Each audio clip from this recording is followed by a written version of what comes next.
Bonjour à toutes et à tous et bienvenue dans ce nouveau numéro d'Habari consacré aujourd'hui à l'art contemporain africain. Alors pour en parler, nous recevons aujourd'hui un artiste franco-béninois. Il s'appelle Dimitri Fagbohoun. Dimitri, bonjour et bienvenue dans Habari. Merci d'être parmi nous aujourd'hui. Vous allez donc nous parler de l'art contemporain africain et puis on va découvrir surtout votre travail. Vous avez commencé à peindre quand et comment ? Alors, c'est une grande question. Depuis l'enfance, mais je ne suis pas un spécialiste de la peinture. On va dire que j'ai commencé à bidouiller enfant. Vous êtes plasticien, on peut C'est dire ? ça, exactement. Donc, mais la peinture, c'est pour bientôt. J'ai commencé à faire des œuvres sur papier. Je ne dis pas encore des dessins. La peinture, c'est en cours. Mais on peut dire que je suis artiste professionnel depuis environ 2005-2006. Comment cette passion est arrivée dans votre vie ? Alors, tout simplement en me reconnectant à la photographie. J'ai commencé par la photographie et au début des années 2000, j'ai un ami qui me propose un appareil photo. Et numérique, donc, on est dans les premiers numériques. Et de fil en aiguille, en tirant, je suis arrivé à d'autres médiums, comme donc, la céramique, le bois, le bronze. Aujourd'hui, beaucoup de sculptures en bronze. La céramique, par exemple, m'intéressait par la fragilité du matériau, le fait que l'alchimie dans le processus, la terre, la cuisson, la transformation. Je m'en suis servi pour parler de la mort, du lien avec l'invisible, les ancêtres, etc., etc. Alors, dans vos œuvres, le propos, souvent, c'est inspiré du vaudou. Alors oui, pas que, mais vous faites bien de le noter. En fait, étant en cheval sur plusieurs cultures, donc camerounaise, béninoise, française, ukrainienne, j'ai à cœur de trouver des éléments de jonction entre ces différentes cultures. Et j'ai trouvé des points de passerelle entre le vaudou et la kabbale, par exemple. Expliquez-nous. La kabbale qui est la science ésotérique hébraïque, donc. Et j'ai trouvé des points de convergence, par exemple. Des points de convergence, ouais. Dans les noms, dans les rituels, dans le vaudou, dans les entités qui sont appelées.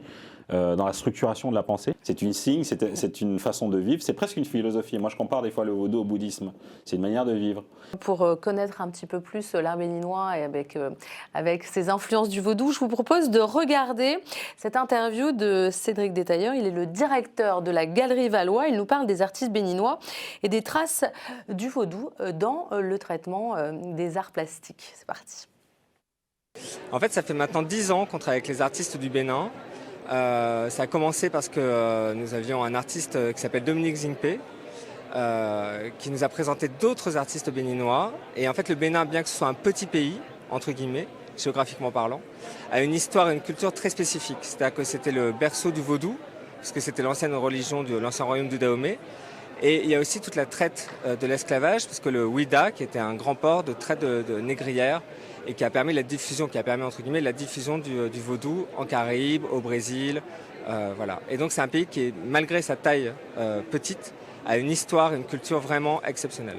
Par exemple, vous avez Yves Apollinaire Kpédé qui représente des divinités du vaudou dans ses tentures. Il y a également Dominique Zingpe qui, dans ses toiles et dans ses sculptures, reprend des symboles du vaudou. Et en fait, toutes ces sculptures sont créées à partir de ces ibeji. C'est des petites figurines, et en fait, ils partent du principe chez les Yoruba qu'en fait, nous avons tous un jumeau. C'est-à-dire que soit vous avez un jumeau physique, et dans ce cas, quand vous êtes une paire de jumeaux, vous avez un statut particulier dans la société béninoise.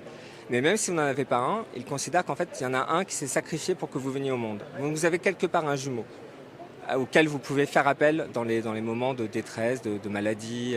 Et donc ce jumeau cosmique est symbolisé dans l'ibeji. Alors justement, vous, est-ce que vous définiriez comment dans la plastique votre art? Vous vous sentez plus béninois, français, ukrainien? Donc c'est un mélange de tout. Vous ne reconnaissez pas dans ce qu'on vient d'entendre, dans l'art béninois pur? Pas que dans l'art béninois nu. Mon expérience du monde n'est pas que béninoise. Elle est de 0 à 5. Ensuite, elle est camerounaise, elle est française, elle est ouverte sur vraiment d'autres influences. Alors souvent on parle d'art africain parce que c'est un marché aussi, hein, l'art américain, l'art français, l'art africain. Aujourd'hui c'est un marché qui est en vogue, dont on parle beaucoup, à l'instar de l'art chinois qui décline. L'art africain, lui, est plus qu'un art émergent aujourd'hui. Vous pensez qu'il était temps ? Oui, il était grandement temps. J'espère juste que ce n'est pas un effet de mode. Après, vous dites que l'art chinois décline. Je ne suis pas certain qu'il décline. Peut-être que par effet de ricochet, on entend juste moins parler. Mais très souvent, les marchés sont soutenus par les collectionneurs également nationaux, enfin, qui sont derrière, en l'occurrence les Chinois derrière les Chinois. Et ce qui tarde à émerger, mais c'est en cours, c'est une génération de collectionneurs donc dits africains qui supportent de plus en plus les artistes africains. Alors justement, vous parlez de collectionneurs africains. Je vous propose d'écouter Samba Batili, qui est un homme d'affaires et l'un des plus gros collectionneurs de l'art africain. Écoutez-le. Qu'est-ce qui vous a poussé à devenir collectionneur d'art africain et quelles sont vos projections sur l'avenir de l'art contemporain africain aujourd'hui? Ce qui m'a poussé à être collectionneur, c'est très simple. En Afrique, on est avec l'art. C'est-à-dire? J'ai grandi avec l'art partout où je vais. Mon premier business à l'époque, c'était le tourisme. Donc, tourisme rime avec art. Quand les touristes arrivent, la première des choses que je recherche, c'est de l'art africain. Donc, c'était à mes débuts, dans les années 94. J'ai eu à vendre de l'art du fait que j'amenais beaucoup de touristes et ces touristes recherchaient de l'art.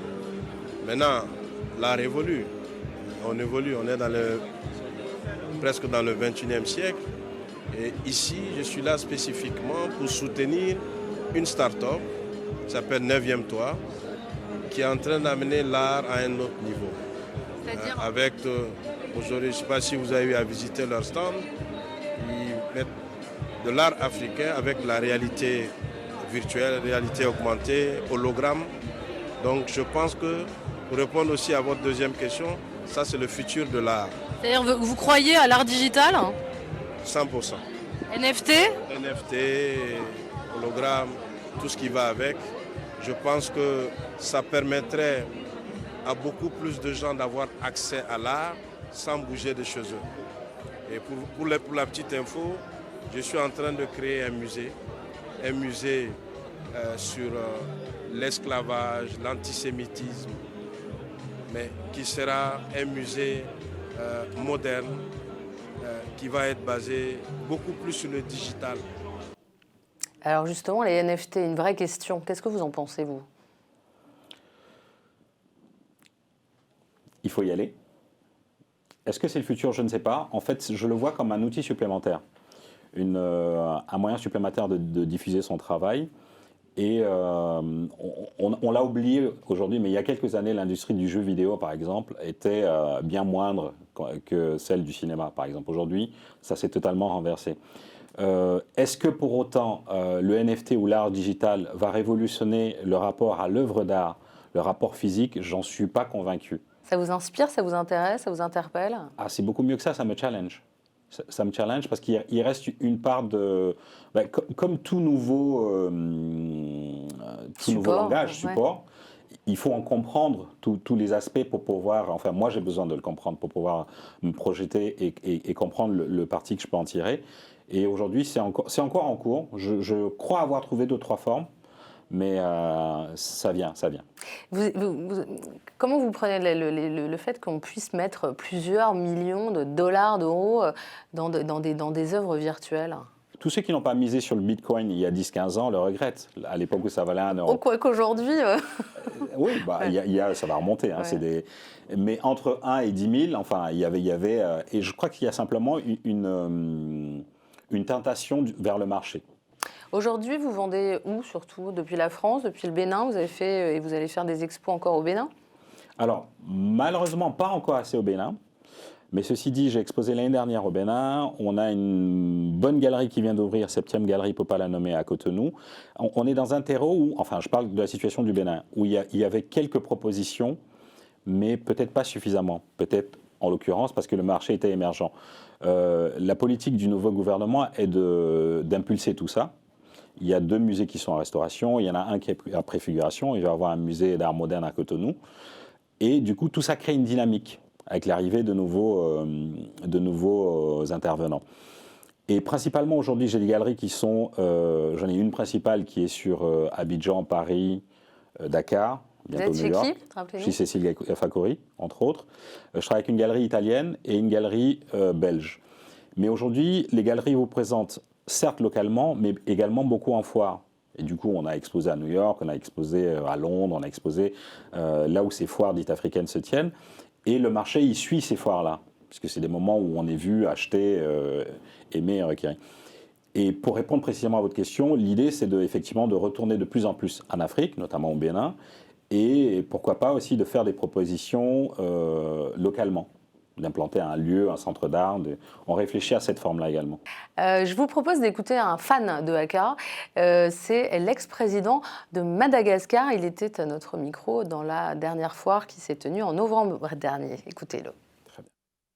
Mais je reste toujours ébahi devant, je veux dire, ce développement, cette présence de l'art africain qui, malgré les crises, hein, on sait qu'il y a plein de crises dans le monde aujourd'hui, hein, économique, sociale, sociétale et tout ce que vous voulez, mais là, l'art est là, les artistes sont là, donc ils nous font vivre quand même une autre vie, hein, si je puis m'exprimer ainsi. Là, je suis, comme vous l'avez constaté tout à l'heure, devant un coup de cœur. C'est un coup de cœur qu'il y a ici. Hein. Vous connaissez donc, cet artiste qui vient de... Non, je viens de le rencontrer tout à l'heure. Il vient du Togo. Donc, je veux dire, c'est à la fois loin et près de chez nous. C'est du cœur, c'est près. et moi, je... dans ces toiles je voulais, c'est comme avec les autres toiles, et particulièrement ici, c'est toujours cette ingéniosité qu'ont ces artistes-là. C'est leur sentiment de présence, parce qu'ils sont à la fois dans le modernisme, tout en étant ancrés dans le, j'exagérerai peut-être en disant ça, leur africanisme. Et puis ça, à mon avis, c'est vraiment important. Et puis là, on est dans l'air du temps, puisque c'est du recyclage de tongs. Mais oui, absolument. C'est pourquoi je vous dis, c'est à la fois vraiment tout à fait contemporain, dans la culture même, dans les idées même. Parce que là, comme vous dites, ce sont des tongs, donc c'est un peu le sort de recyclage. Hein. Donc c'est ça l'ingéniosité dont je voulais vous parler tout à l'heure. C'est d'utiliser les matériaux qui sont là, qui sont à leur disposition, et puis les transformer dans un art et dans des peintures, dans des décorations qui, j'allais dire, tout simplement sublimes. Alors, est-ce que Madagascar est représenté à sa juste valeur aujourd'hui à Haka? Je suis juste en train de faire le tour, hein, donc j'espère que Madagascar soit là. Mais en tout cas, si jamais Madagascar n'est pas là, je vais encourager tous les protagonistes pour que l'année prochaine on soit là. Alors là, on voit un ex-président fan d'art contemporain. On en parlait il y a une seconde en off. En France ou dans les pays occidentaux, aux États-Unis, en Europe, acheter de l'art, c'est souvent un statut un peu mondain, un élément de richesse extérieure. Est-ce qu'on peut dire que c'est la même chose en Afrique avec les grandes fortunes ? J'imagine que c'est le cas, effectivement. C'est un marqueur social de posséder une toile. Il y a plusieurs entrées. Il y a également une valeur d'investissement. Il y a plein de jeunes artistes dont les cotes augmentent sans cesse. Et pourquoi pas? C'est une façon comme une autre d'approcher de l'art, même si j'ai la faiblesse de penser que le vrai engouement n'est pas forcément lié à l'argent. Il faut, à mon sens, aimer l'art et les artistes pour ce qu'ils produisent et ce qu'ils disent du monde dans lequel nous vivons, et pas seulement pour ce qu'ils peuvent en rapporter. Pour vous acheter, d'ailleurs, pour acheter du Dimitri, ça commence à combien? Ça monte jusqu'à combien chez vous? Alors, ça va de 2 à 40 000 euros. Donc déjà, vous avez une certaine cote. Me semble-t-il. Vous avez mis combien de temps à la construire? Alors, encore une fois, ce n'est pas moi qui l'a construit, c'est le parcours, l'intériorité, les galeries. 10 ans. 10 ans. Et qu'est-ce qui vous a fait décoller?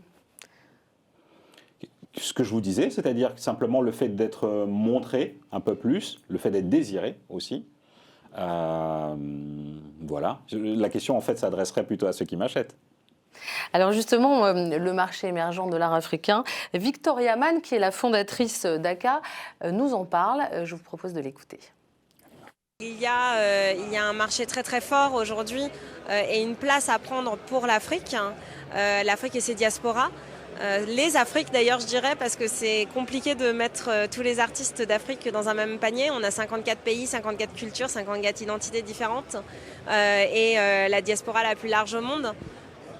Donc c'est important de parler de la diversité et de la richesse de ces marchés et effectivement qui prennent de plus en plus de place et qui aujourd'hui sont reconnus internationalement. Ça fait 7 ans que tous les ans on se dit est-ce que c'est un effet de mode, sauf que ça fait 7 ans. Donc je pense qu'on peut se dire que c'est pas un effet de mode, c'est un marché qui se pérennise, c'est un marché qui est stable, qui est durable. Et aujourd'hui, l'intérêt, il est croissant. Mais il est là depuis de nombreuses années et il ne va pas disparaître parce qu'on va s'intéresser à autre chose. Les maisons de vente, elles sont aussi des curseurs pour le marché. Elles ont un rôle très très important qui doit rester très complémentaire et en parallèle du travail des galeries, du travail des institutions et du rôle des collectionneurs. Et le fait qu'aujourd'hui, les artistes du continent africain et de ces diasporas prennent cette place sur les marchés en vente aux enchères montre bien que effectivement, l'importance de la cote, l'importance des prix qui évoluent va avoir un impact pour non seulement les artistes d'aujourd'hui, mais de demain. Est-ce que justement vous avez l'impression que les artistes africains aujourd'hui, les grandes galeries vont en Afrique pour les dénicher? Est-ce qu'il y a un vrai... est-ce qu'on recherche la pépite? Tout à fait. Il y a un mouvement qui s'observe d'ailleurs, notamment auprès des galeries parisiennes, françaises, qui intègrent de plus en plus, et c'est heureux, d'artistes venus d'ailleurs, pas que africains. Et donc ça ouvre à la fois un champ pour permettre l'expression d'ailleurs, au pluriel, mais également ça indique que le marché effectivement s'intéresse de plus en plus donc, à ces expressions-là, notamment africaines. Et ça, pour le coup, c'est heureux. D'ailleurs, on voit que dans les grandes maisons de vente, Christie's, Sotheby's, il y a des ventes aujourd'hui qui sont spécialement dédiées à l'art contemporain africain, ce qui n'était pas le cas il y a quelques années. On voit aussi qu'aujourd'hui, les artistes les plus chers aux États-Unis sont des Afro-Américains. Je vous propose maintenant de découvrir 3 artistes que nous avons rencontrés à Accra. On va commencer par l'artiste togolais qui était un coup de cœur de l'ex-président de Madagascar. Il s'appelle Gérard Tété, il a 28 ans et il est artiste peintre depuis 10 ans. On regarde. Depuis l'enfance, j'aime travailler pour subvenir à mes propres besoins, pour aider mes parents les jobs de vacances. Donc, parce que les tongs, chez moi au sud Togo, on les appelle Dimakla. Donc Dimakla, si je veux le traduire en français, ce qui veut dire enfant sans éducation. Donc les Dimakla, moi je considère ces enfants qui se promènent dans les rues comme les enfants sans éducation. Donc dans mes recherches de mes matériaux en bordure de mer, il y a ces enfants aussi qui viennent sur la décharge et en bordure de mer pour trouver des matières pour vendre, pour vivre en fait. Donc c'est les histoires de ces enfants que je raconte sur ma toile. Donc, est-ce que vous êtes concerné par le développement durable, par l'écologie, par tous les problèmes climatiques? À la base, comme j'utilise des matériaux de récupération, je peux dire que oui. Mais moi-même, à la base, je ne me considère pas comme ça. Moi, je parle que des histoires des enfants pour que les gens tournent un regard avec ces enfants. Ouais. Qu'est-ce que vous voulez dénoncer ou raconter? Ouais, ce que je veux raconter, c'est que les gens ont au moins une idée sur la vie de ces enfants qui se promènent dans les rues. C'est ce que je veux dénoncer à travers mes œuvres. Donc la condition de ces enfants, en fait. C'est ça que je veux dénoncer à travers mes œuvres. Alors le titre de cette œuvre? Oui, cette série, c'est une nouvelle série que j'ai débutée qui s'intitule Chemin de Croix 2. Parce que vous allez remarquer qu'il y a une croix, l'enfant a porté une croix. En fait, chemin de croix, pourquoi? Parce que la croix, moi je ne tourne pas vers la religion en utilisant ma croix. Ma croix, c'est une symbolique de chemin que ces enfants traversent de jour en jour dans la rue. Parce que c'est un chemin, ils n'ont pas choisi ce chemin si je peux le dire, le chemin de croix de l'Église, l'homme même se présente d'être fouetté, comme on le dit, chemin de croix, il y a un homme qui se présente d'être fouetté, mais ses enfants, ils n'ont pas choisi. C'est un truc qui est un peu touchant, en fait, ces enfants. Donc, c'est l'idée de la croix que j'utilise à travers ma nouvelle collection Chemin de croix. C'est Chemin de croix 2, il y a d'autres collections qui arrivent. Il y a une autre œuvre qui, sûrement, dans la semaine, sera accrochée aussi. Vous disiez, c'est intéressant qu'il parle de collection. Oui, en l'occurrence, parce que ça donne l'idée de la sérialité et d'une temporalité. Comme un peu, on fait des collections printemps-hiver, c'est assez intéressant comme langage. Vous-même, vous avez des coups de cœur pour des artistes africains? Ouais, complètement. Qui, par exemple? Complètement. Alors, si on considère qu'il y a dans l'Afrique le Maghreb, j'ai beaucoup d'affection pour des artistes comme Kader Atia, Sami Balogi, Congo, Katia Kameli. Enfin, il y a toute une génération d'artistes que je vois grandir et qui ont des choses à dire, pour qui j'ai, oui, beaucoup d'admiration. Alors, je vous propose de découvrir un grand artiste malien. Il s'appelle Abdoulaye Konaté. Et on a fait un petit focus sur son travail. Regardez. Presque l'ensemble des œuvres qui sont là à Akka, c'est une série qui rend hommage à la femme marocaine. C'est ce trait d'union qu'on trouve dans le travail culturel entre le Maghreb et les pays du Sahel. Donc toute la série est basée sur ça. Les éléments de culture qu'on trouve dans le textile, dans le design, dans l'artisanat que j'essaie d'exploiter, mais aussi les tissus, parce que là vous avez des tissus marocains travaillés par des artisans marocains, mais aussi des tissus travaillés par des artisans maliens qui sont sur les différentes toiles. C'est des messages de culture qui sont presque oubliés et je fais comme un aller-retour par rapport au passé pour dire que dans le temps, il y a eu des accords, il y a eu des échanges, il y a eu de la production dans toute cette zone culturelle. Ça commence, le travail des artistes africains, ça commence à émerger. C'est dû aussi à tout le travail de la presse, le travail des galeries, des commissaires, des critiques d'art, mais aussi des mécènes. C'est tout cet ensemble-là, ajouté au travail de production des artistes, des jeunes artistes, qui font qu'aujourd'hui, il y a une sorte d'émergence de cette production artistique sur le plan international. J'ai été invité par la galerie et Akka. Donc l'objectif n'était pas de trouver une galerie ici, c'était vraiment de montrer le travail que je fais, qui est présenté ici par la galerie 38. Le temps de production chez vous, quel est-il? Alors, il est variable. Comme toujours, ça dépend de type de pièces qu'on fait, du type de matériaux, est-ce que c'est une technique qu'on maîtrise ou pas. Dans le dernier expo, je suis parti d'images d'archives. Il y a eu un temps pour les sélectionner, les produire, et il y a une intervention à la main dessus. Et là, pour le coup, c'était assez long. C'est-à-dire combien de temps peut mettre une œuvre de votre production? À émerger 1 mois pour une œuvre. 1 mois pour une œuvre? Oui, c'était assez long. Et en même temps très intéressant parce qu'il y avait un effet presque hypnotique à créer ces œuvres-là. Donc c'est très variable. Quand on parle de production en bronze, même faite en Afrique, on va être sur un cycle plus rapide, 2-3 semaines. Donc ça dépend, vraiment, c'est très variable. On parlait tout à l'heure d'identités multiples. C'est aussi votre travail, vous, les identités multiples. Je vous propose de découvrir Barbara Asseïd Anthony. Elle est franco-italo-camerounaise et vous allez voir qu'elle fait un très très joli travail. Et en fait, je présente ici mon travail Identité imaginaire qui justement est né de ce cheminement, de ces questionnements sur mon identité et ma diversité culturelle à cheval sur 3 pays. Donc les inspirations viennent à la fois de mes origines camerounaises, notamment le masque passeport utilisé autrefois comme preuve identitaire au Cameroun, qui m'a influencée, qui m'a questionnée sur un autre rapport possible à l'identité. Et dans ce travail, je cherche justement à entrecroiser les symboles liés à mes différentes cultures, que ce soit la culture africaine, camerounaise, que ce soit l'Italie. Il y a des symboles relatifs à ma féminité aussi.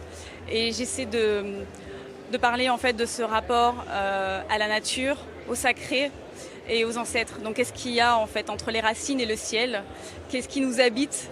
Quelles sont nos identités au-delà de l'identité assignée, de l'identité administrative? Comment est-ce qu'on peut exprimer tout ce qui foisonne en nous en fait? J'ai créé cette œuvre Banjoun Fever à un moment où j'étais complètement justement happée par l'Ouest Cameroun, cette région magnifique du pays Bamileke. Et dans cette œuvre, j'ai vraiment voulu exprimer à la fois ce foisonnement de la culture traditionnelle, la nature puissante que l'on trouve justement en pays Bamileke et plus largement au Cameroun et en Afrique. Les couleurs qu'on va retrouver dans les tenues, dans les ornements, le tissage, le travail de mélange de couleurs, comment est-ce que tout ça s'imbrique pour former un tout, pour former une sorte de rayonnement aussi qui exprime justement cette diversité culturelle et la richesse que ça peut nous apporter et m'apporter à moi en tant que personne de la diversité. Elle parle d'identité assignée. Qu'est-ce que vous comprenez là-dedans? Je trouve ça très joli comme définition, l'identité assignée. Ça renvoie à l'idée qu'on puisse être assigné par un système, par un ensemble d'éléments à une identité dont on va chercher, dans la façon dont je le comprends, à se débarrasser pour en déterminer une qui nous soit propre, justement, au-delà de celle qui nous est assignée. Vous cherchez justement à vous débarrasser de... Moi, je cherche à me trouver. À vous trouver? Je pense que c'est le travail d'une vie. Merci Dimitri d'avoir été avec nous. Merci à vous. On va pouvoir voir vos œuvres dans une exposition. Alors, le prochain grand projet, c'est une restitution aux Antilles, en Guadeloupe, en mai. En mai. Oui. J'ai une commande publique du département de la Guadeloupe que je livre en mai. Donc en mai 2023, vous aurez de mes nouvelles. Et votre galerie, répétez-nous, on vous trouve chez... Cécile Fakori. Qui se trouve? Entre autres. Avenue Matignon à Paris, à Dakar, à Abidjan, Félix Frachon à Bruxelles et Officine delle Immagine à Milan. Bien, merci beaucoup d'avoir été avec nous. À Paris, c'est terminé pour aujourd'hui, mais restez avec nous, le programme continue sur Télé Sud.